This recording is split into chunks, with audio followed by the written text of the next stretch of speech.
Bonjour et bienvenue dans cette nouvelle vidéo de Vivre sainement sur Emmanuel Macron, compilation des mensonges de l'interview.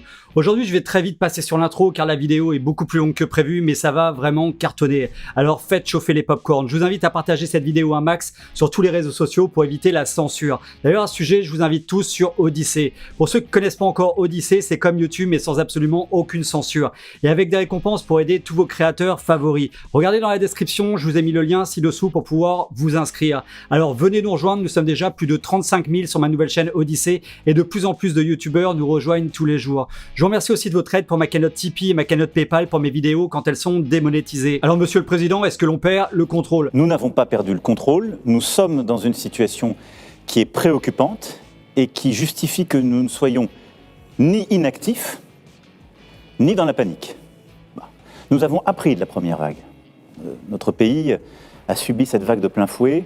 Un rapport d'ailleurs vient d'être rendu qui fait l'analyse de ce qu'on a bien fait, moins bien fait, mais qui a frappé toute l'Europe, le monde entier même. Nous avons eu, durant cette première vague, 30 000 victimes. Depuis lors, 2 000 victimes supplémentaires. Alors écoutons si effectivement nous avons perdu plus de 30 000 personnes à cause du grand coronavirus. Nous avions déclaré 30 000 morts à l'époque. Ça faisait 15 jours que les gazettes se faisaient l'écho de morts cachées à domicile. On avait même vu des études faites par je ne sais quelle structure disant qu'il y avait 10 000 morts cachées à l'hôpital. Suite à des comptes, quand vous comparez la mortalité sur la période de la première vague versus la même période les années précédentes, on aurait dû attendre à ce qu'il y ait 20 ou 25 000 morts, et nous en avons déclaré 30. Donc ça veut dire que non seulement il n'y a pas eu de mort cachée, mais probablement qu'un certain nombre de personnes qui sont décédées porteurs du Covid ne sont pas nécessairement décédés du Covid. Bien. Comme on l'entend dire, ce gars qui est notre ministre de la Santé devant la commission du Sénat, plus de 30 000 personnes sont mortes positives au coronavirus, mais pas mortes à cause du coronavirus. Alors on revient sur notre cher président qui nous veut que du bien. Le virus que nous connaissons maintenant depuis le début de l'année et qui nous frappe depuis 8 mois revient. Nous sommes dans ce qu'on a souvent appelé cette deuxième vague. Et ça remonte partout en Europe. Au moment où nous nous parlons, l'Allemagne est en train de prendre aussi des mesures restrictives parce qu'elle a beaucoup de cas. Elle est 15 jours, 3 semaines derrière nous, mais dans une situation préoccupante. L'Espagne, les Pays-Bas sont aussi dans une situation très préoccupante, avec même plus de cas rapportés à leur population que nous. Alors écoutons un nouveau révolté, un nouveau rassuriste qui sent bien le vent tourner et qui essaye de sauver ses fesses. En Ile-de-France, j'ai eu le chef des services des urgences immobilières, il m'a dit, en sortant d'une interview, il m'a dit « Je suis d'accord avec toi, c'est en train de diminuer ». Donc je ne sais pas pourquoi, sans doute parce que Macron prend la parole, il y a une espèce de spéculation sur des choses incroyables qu'on annonce. Moi, je n'y crois pas une seconde. Alors, le reconfinement, j'y crois pas une seconde. Et même le couvre-feu, je ne vois vraiment pas ce qui le justifie.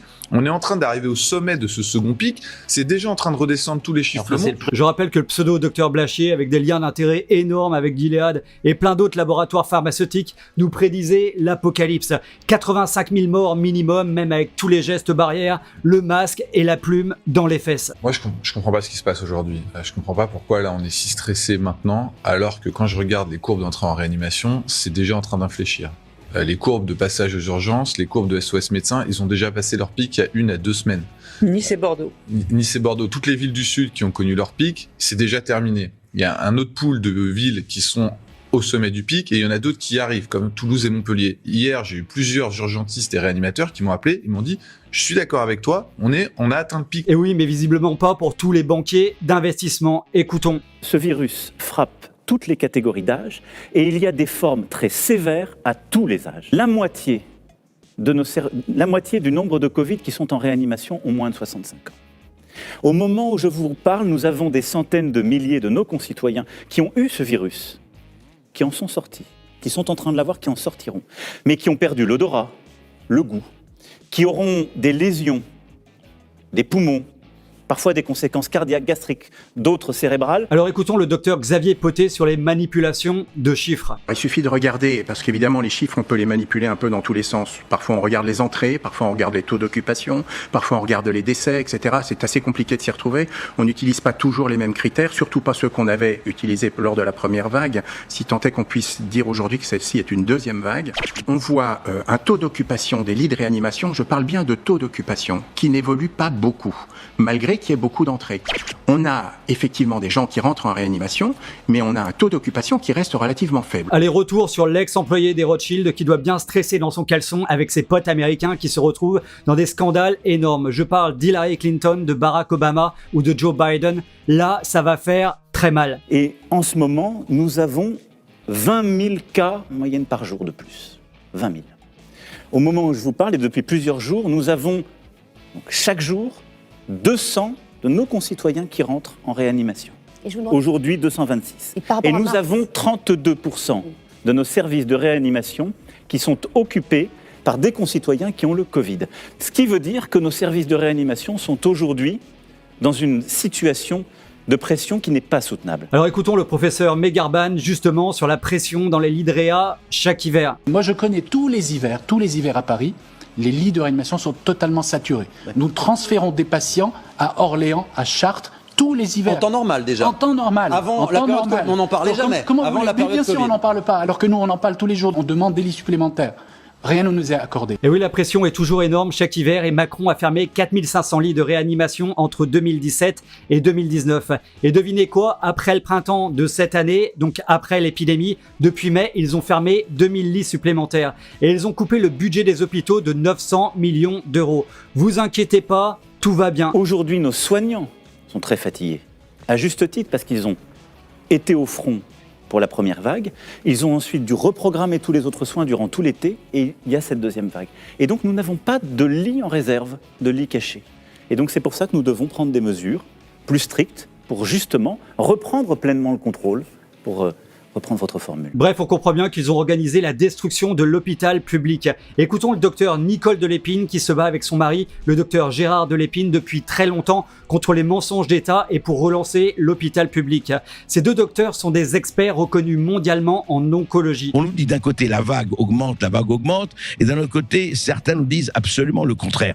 Est-ce qu'on ne pourrait pas savoir de façon objective, on n'ose plus employer ce mot, ça a l'air d'une obscénité, objectivité. Oui, bah, je crois qu'on pourrait savoir si on donnait les vrais critères, hein, c'est-à-dire effectivement les critères de vrais malades et de mortalité, alors que maintenant, quand un critère marche plus, comme dit l'autre, on change de critères et comme ça, on continue à vous faire peur. Et oui, au départ, c'était le nombre de morts qui comptait. Vu que le nombre de morts a baissé, du coup, on est passé au nombre de patients en réa. Vu que le nombre de patients en réa a baissé aussi, on est passé au nombre de cas positifs avec des millions de tests frauduleux qui détectent même les papayes et les ailes de poulet positives au coronavirus. Si on doit réagir, c'est qu'on doit freiner la diffusion du virus. D'abord pour protéger les autres. Parfois nous-mêmes, ça dépend d'où on parle. Mais les plus âgés, les plus vulnérables, les plus précaires. Premier objectif. Deuxièmement, on doit protéger notre système de santé, nos soignants. Moi je dis qu'on doit nous protéger des fake news de ce gouvernement. Vous allez voir des exemples de propagande en fin de cette vidéo. Écoutons le docteur Delépine sur le sujet. Il y a une peur organisée dans ce pays qui est absolument fabuleuse. Vous savez bien que Gérard Delépine affectionne de faire ses cours régulièrement et qu'on en publie un maximum. Oui. Il a fait le bilan avant-hier, il y a quelques jours sur France Soir avec les courbes à nouveau de l'épidémie mondiale. On n'est pas dans une deuxième vague. On est dans les queues d'épidémie où il y a toujours quelques malades en plus. Oui, mais non, Madame Delépine, ça c'est pas vendeur. Ce gars-là veut encore faire du pognon. Écoutons-le encore diffuser de la grande peur. Et cet objectif, de manière très concrète, c'est freiner le virus, c'est faire que ces 20 000 nouveaux cas par jour, on va devoir les ramener à 3 à 5 000 cas par jour, parce que là on peut maîtriser. C'est que ces 200 entrées en réanimation, on doit aussi fortement les réduire, pour au fond revenir à un niveau de nombre de cas Covid en réanimation qui est de l'ordre de 10 à 15% d'honoraires au maximum, parce que là c'est soutenable. Et oui, donc ce couvre-feu, qui est en fait un mini-confinement du soir, va nous aider à faire tout ça. Écoutons son cher ministre de la Santé sur le sujet. Mais en réalité, vous savez, ce qui fait que la grippe s'arrête au printemps, c'est pas la chaleur, c'est qu'en fait, au printemps, qu'est-ce qui se passe ? On ouvre les fenêtres, on ouvre les portes, on n'est plus confiné dans des lieux, on va dehors. Et donc, c'est le confinement qui provoque la circulation du virus. Voilà, donc le confinement provoque la circulation du virus. Je rappelle que l'Organisation mondiale de la santé est revenue la semaine dernière sur sa position initiale sur le coronavirus, en appelant tous les dirigeants mondiaux à cesser de confiner leur pays et leurs économies. L'OMS a également affirmé que la seule chose obtenue avec les confinements était la pauvreté, en rendant les pauvres encore plus pauvres. Mais évidemment, le roi Macron pense autrement dans son ego. Donc, vous avez très bien dit, face à ça, il serait disproportionné de reconfiner le pays. Notre objectif, ça doit être de réduire les contacts privés qui sont les contacts les plus dangereux. C'est-à-dire les moments un peu de relâchement, on va se retrouver avec des gens qui ne sont pas dans notre cellule familiale et où on va, c'est ce qui est souvent des moments de convivialité, il faut bien le dire, c'est ça qui est cruel dans la gestion de cette maladie, des moments où on risque de s'infecter parce qu'on va être trop proches les uns des autres pendant une certaine durée. Oui, donc en fait, s'il n'utilise pas le mot confinement, le couvre-feu est quand même un confinement. La restriction de sortir et de voir ses amis est un confinement. Écoutons le docteur Robert Sebag. Avant d'installer un couvre-feu, nous serions heureux de connaître l'évaluation de ce qui a été fait sur la fermeture des bars et des restaurants, par exemple à Marseille. Oui. Ça fait 15 jours, j'aimerais savoir quelle a été l'influence de cette décision. Quelle a été l'influence de la décision 22h, fermeture des bars à Paris depuis une semaine. On l'a pas. Avant d'instaurer, il faut dire, ben voilà, c'est un échec, on a essayé ça marche pas, on va aller plus loin. Moi, je l'ai pas, cette évolution. Mais c'est un échec manifeste. Et oui, il n'y a absolument aucune étude des résultats sur la fermeture des bars et restaurants après 22h. La seule étude disponible vient de l'imagination de Macron, ex-banquier d'investissement des Rothschild, et des conseils scientifiques grassement rémunérés par des liens d'intérêt avec les laboratoires pharmaceutiques. Robert, il faut trancher. Oui, mais en tant que responsable de santé, moi je vois arriver des dépressions, je vois arriver des troubles du sommeil, extrêmement importants. J'ai peur qu'il y ait aussi une vague de suicide. Pardon de parler comme ça. Donc il faut trouver effectivement cet équilibre entre les deux. Et moi je pense que pour trouver cet équilibre, il faut changer ceux qui nous dirigent. Ça semble juste évident. Et donc oui, ce qu'on appelle le couvre-feu est une mesure qui est pertinente. On en a vu la pertinence très concrètement en Guyane. C'est ce qu'on a fait en Guyane, ça a permis de ralentir les choses. Mais le ralentissement des contacts sociaux, c'est ce qui nous a permis d'être efficaces en Mayenne, c'est ce qui nous a permis d'être efficaces en Guadeloupe, qui a été très durement touchée et qui est en train de réussir à réduire justement la circulation du virus. Alors regardons en Suède les mesures de confinement avec des couvre-feux et des mesures de restriction encore plus importantes qu'en France.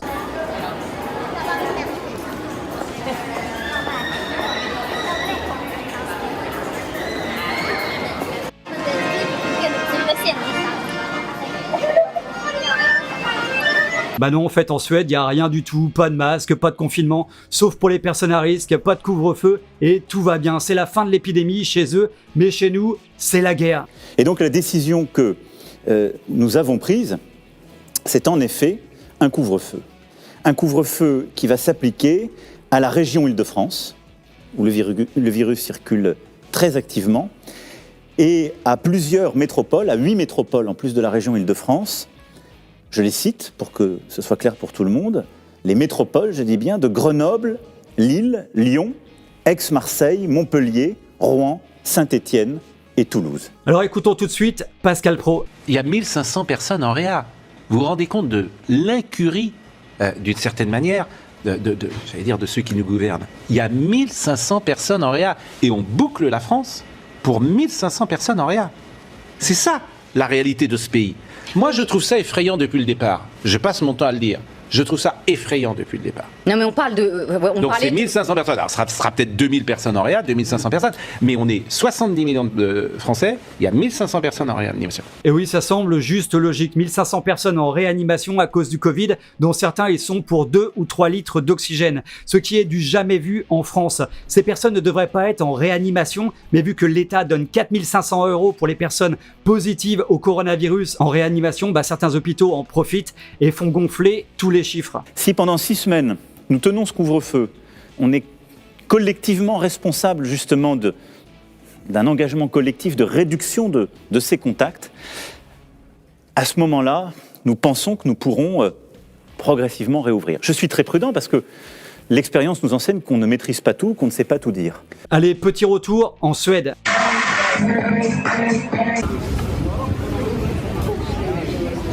Et retour dans la terreur. Et au fond, ce qu'on veut surtout attraper, si j'ose dire, à travers cette mesure de couvre-feu, c'est tout ce qui a fait progresser le virus dans ces régions, c'est-à-dire les rendez-vous, entre guillemets, privés, les parties, les anniversaires, les moments de convivialité, on se retrouvait à 50 et 60, des soirées festives.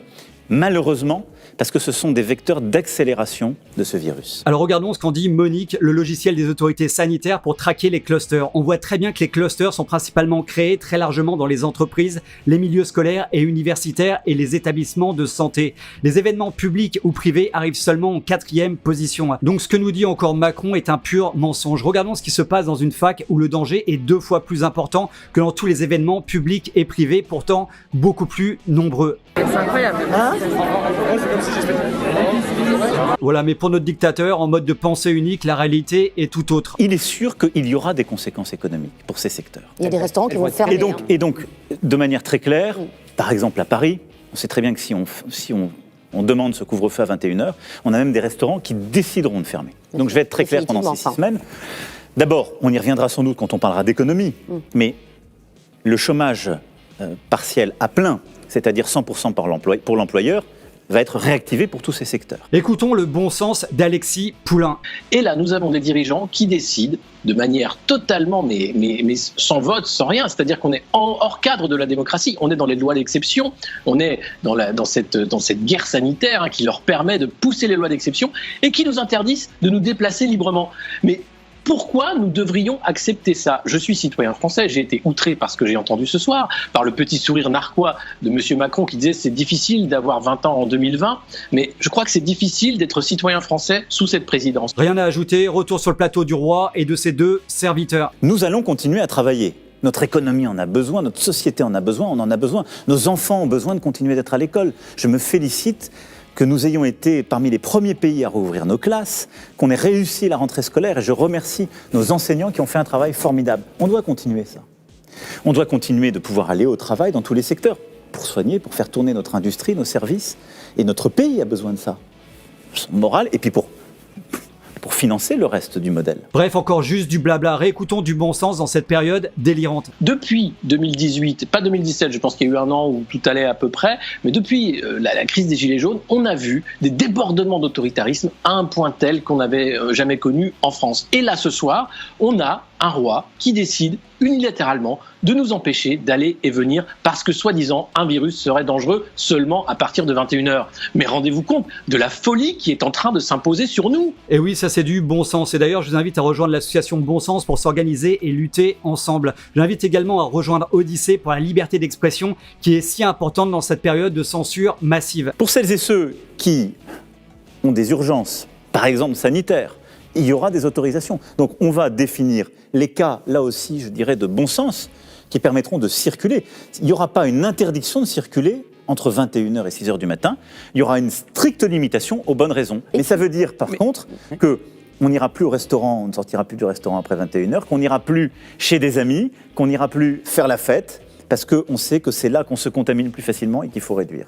Et oui, donc il le répète avec le sourire, sans mensonge, sans aucune honte, des dollars plein les yeux. Alexis, c'est à toi. Je suis désolé, ce virus n'a aucune raison de nous empêcher de faire ce qu'on veut après 21h. N'a aucune raison de faire fermer la porte à je ne sais pas combien de milliers de restaurateurs, de patrons de boîtes de nuit, de patrons de bars. Ce virus n'est pas là pour tuer l'économie. Or, ce que nous dit Emmanuel Macron, c'est qu'il faut travailler pour sauver l'économie, mais il y aura des secteurs sacrifiés. Et il y aura des morts, parce que c'est une guerre, et il y aura des morts. Mais comment peut-on accepter une chose pareille? On a un président de la République ce soir qui nous parle. Et voilà ce qu'il nous dit, simplement, qu'il va nous faire souffrir, qu'il va nous faire souffrir pour notre bien. Et oui, mais c'est ce qu'il fait depuis son élection, mettre le peuple dans la misère, vendre notre pays à la découpe, détruire tous les services sociaux, les acquis sociaux. Mais vous inquiétez pas, il nous veut que du bien. Ce que j'espère aussi, ce que j'attends de chacun d'entre nous, c'est que, comme on l'a fait au moment du confinement, chacun soit conscient des risques et de l'enjeu. Vous savez, au moment du confinement, nous avons été l'une des nations qui a le mieux respecté cette décision. Elle était très difficile. Les Français ont été exemplaires, parce qu'ils ont compris que c'était pour protéger les plus fragiles, pour protéger nos soignants. Et nous l'avons respecté beaucoup mieux que dans d'autres pays. La parole à Michel Onfray. Comment en est-on arrivé là? Quand même ce mot, là, couvre-feu, on a entendu il y a quelque temps que c'était la guerre, une fois, 2 fois, 3 fois, plusieurs fois. On a un vocabulaire extrêmement martial, tout ça pour ne pas dire que on a détruit l'hôpital public français, on a détruit la santé française, le bien public et l'intérêt général ne font plus la loi. Dans les hôpitaux, on sait très bien que c'est l'argent, c'est le marché qui fait la loi. Ce qui semble juste normal pour un banquier d'investissement. Et puis, une dernière règle. Je dis ça parce qu'on a regardé ce qui marchait chez nos voisins, chez les autres, cette fameuse règle des 6. Au restaurant, On l'a dit, je remercie une fois encore nos restaurateurs, on a dit pas plus de 6 à table. Eh bien, au maximum, pour notre vie personnelle, il faut qu'on fasse ça. Si on est une famille de 7, 8, 9, 10, c'est évident, on continue à avoir une vie familiale normale. Là aussi, il faut avoir du bon sens. Alors oui, regardons avec bon sens les cantines d'université. Et comme on peut le voir, la règle des 6 est tout à fait respectée partout. Ils sont bien 6 par table de 4, les unes collées après les autres. Et cet imposteur veut nous faire croire que cette règle est une règle de bon sens. Il délire complètement. Parfois, on réisole les gens. Vous savez, le télétravail, je vais être un peu direct. Quand on a une résidence secondaire tout à fait sympathique et qu'on télétravaille, c'est chouette. Quand on a un appartement, que les enfants sont à la maison, qu'on a de la promiscuité, ça devient vite très dur. Et puis, on a besoin d'échanger avec des collègues de travail. Bon. Donc, il faut là aussi du bon sens. Donc, merci pour la pub, cher président. Abonnez-vous tous à l'association Bon Sens, l'association où nous allons tous nous regrouper pour faire bouger tous ces imposteurs sur leurs pieds d'argile. C'est à vous, docteur Nicole Delépine. Probablement la pire conséquence, non pas même des malades du Covid, du cancer ou autre chose, mais des malades psychiatriques dans les années à venir, parce que ça fait des stress post-traumatiques pas possibles chez les gens. Donc ça me paraît tragique. Et alors que quand même, clairement, si on est un peu honnête, si on regarde les courbes, si on prend les critères OMS, critères Santé France, les critères OMS, etc., on voit bien qu'on n'a pas de vague. Oui, mais sinon, comment on enrichit ceux qui sont déjà gavés de pognon pendant que le peuple crève la dalle? Et puis, il faut bien habituer les gueux à devenir des esclaves de ce système. Pour traiter ces tests en moins de 2 jours, parce qu'au-delà de 2 jours, c'était de l'argent jeté par les fenêtres. Alors, vous avez raison, on a rencontré des vraies difficultés sur ce sujet. Je crois qu'il faut le dire et les partager. Pourquoi ? Parce qu'on a monté, on s'était donné des moyens, et on a plutôt suivi la trajectoire des moyens qu'on s'était donnés. On est aujourd'hui l'un des pays qui teste le plus en Europe. Pas forcément le plus efficacement. Non, mais je vais revenir pourquoi, parce que ça, c'est les techniques de test. Alors non, c'est pas des techniques de test, c'est de la fraude. On amplifie des échantillons au-delà des 35 cycles, ce qui est juste pour augmenter le nombre de cas positifs. Car au-delà de 35 cycles, le virus est mort dans l'organisme. Je voudrais dire quand même quelque chose sur les tests, ces fameux tests français. Oui. Parce qu'il faudrait quand même écouter les gens compétents sur les tests. D'abord, la personne qui a inventé ces tests PCR, je ne sais plus comment ça s'appelle, Cariboulis, non, je sais pas, je peux vous redonner le nom. En tout cas, a dit que ce n'était absolument pas un test destiné à dépister les contagieux. Ni les symptomatiques. Mais bon, c'est utile pour brandir le cadavre de la peur. Rappelez-vous la polémique qu'on a eue à la rentrée sur les masques, est-ce qu'il fallait que ce soit gratuit ou pas à l'école? On l'a rendu gratuit pour tous les enfants de familles modestes ou les plus précaires. Des millions. Parce que c'était pas gratuit pour tout le monde, on a eu des polémiques. Vous pensez que la solution, c'était de rendre payant le test? Moi, je crois pas. C'est pas ça, c'est de prévoir les moyens pour analyser les tests. J'assume totalement qu'on ait en effet rendu le test gratuit. Et oui, gratuit, car on ne le paye pas sur le moment, mais qui le paye au final, c'est nos impôts. Et donc le gars, il assume complètement de gaspiller plus de 500 millions d'euros de notre argent public pour des tests qui ne sont pas fiables dans 95% des cas, selon les études. Est-ce qu'à un moment, on va avoir aussi en France un débat sur l'usage qui est fait de cet argent collecté en quantité de plus en plus importante? Les dépenses de santé, c'est 3 600 € par Français et par an. Nous sommes le pays, c'était encore écrit dans les journaux aujourd'hui, le champion du monde des dépenses de santé dans l'Union européenne. 11% du PIB, record avec l'Allemagne. Et oui, on dépense énormément dans la santé, autant qu'en Allemagne. Donc normalement, on devrait avoir un système de santé beaucoup plus robuste qu'en Allemagne, vu qu'ils ont 85 millions d'habitants et nous, moins de 70 millions. Mais en fait, non, et écoutez, pourquoi? Sauf que nous, la différence, c'est qu'on sait qu'une partie très importante de ces dépenses, ça passe dans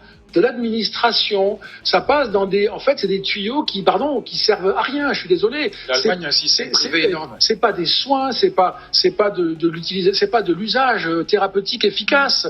Nous, on perd de l'argent dans toutes ces tuyauteries. Enfin, on a vraiment un grand problème d'État, de fonctionnement, d'incapacité. Et oui, une grosse partie de cet argent, environ 50 milliards d'euros, passe dans des systèmes administratifs totalement inutiles, comme les ARS, qui au final ne servent à rien, sauf à mettre des bâtons dans les roues du vrai personnel soignant. On doit progressivement aller vers une stratégie qui est partout dans notre pays, tester, alerter, protéger. C'est la clé de la stratégie qu'on doit faire monter en puissance tout le mois de novembre et en décembre. Parce que nous en avons jusqu'à l'été 2021, au moins avec ce virus, tous les scientifiques sont clairs. Et donc si on ne veut pas faire tout le temps des blocages, redémarrages. Il faut qu'on arrive au fond à beaucoup mieux suivre ce virus. Et oui, car ce gars et ses conseils scientifiques ont encore regardé dans leur grande boule de cristal. Que l'épidémie a changé. Pourquoi ? Parce qu'on soigne mieux. Imaginez quand même que les gens qui passent en réanimation sont très rapidement anticoagulés, ce qu'on ne faisait pas. On utilise des corticoïdes, ce qu'on ne faisait surtout pas. On utilise des antibiotiques de couverture, ce qu'on ne faisait pas. Et on utilise des ventilations non invasives, ce qu'on ne faisait pas. On fait énormément de choses qu'on ne faisait pas. Ce qui fait que les gens, d'abord, sont pas intubés en réanimation, restent beaucoup moins de temps en réanimation et surtout guérissent. Et oui, et ça, c'est la vraie vérité constatée un peu partout en France et dans le monde. Les derniers chiffres nous disent que Stop Covid a servi à alerter, à ce jour, 493 personnes. Alors, je ne prendrai pas ce chiffre pour dire que c'est un échec. Ça n'a pas marché. C'est-à-dire que c'est surtout, ça a été beaucoup moins téléchargé que tous nos voisins. 2,5 millions de personnes à peu près. Les Britanniques, les Allemands ont beaucoup plus de téléchargements. On n'a pas réussi. Mais quand je regarde nos voisins aujourd'hui, et les cas qui ont été identifiés par une telle application, même en Allemagne ou en Angleterre, très peu. Ouais, donc écoutez bien, elle dit que le Stop Covid fut une application qui fut un échec, car elle fut très peu téléchargée. Alors que chez nos voisins, elle fut téléchargée massivement, mais elle fut également un échec. Alors écoutez bien ce qu'il va dire maintenant. Donc, depuis plusieurs semaines, j'ai demandé aux équipes de complètement reconfigurer les choses. Il faut qu'on ait une nouvelle application, elle va s'appeler Tous Anti-Covid. Chacun est mobilisé. C'est une application...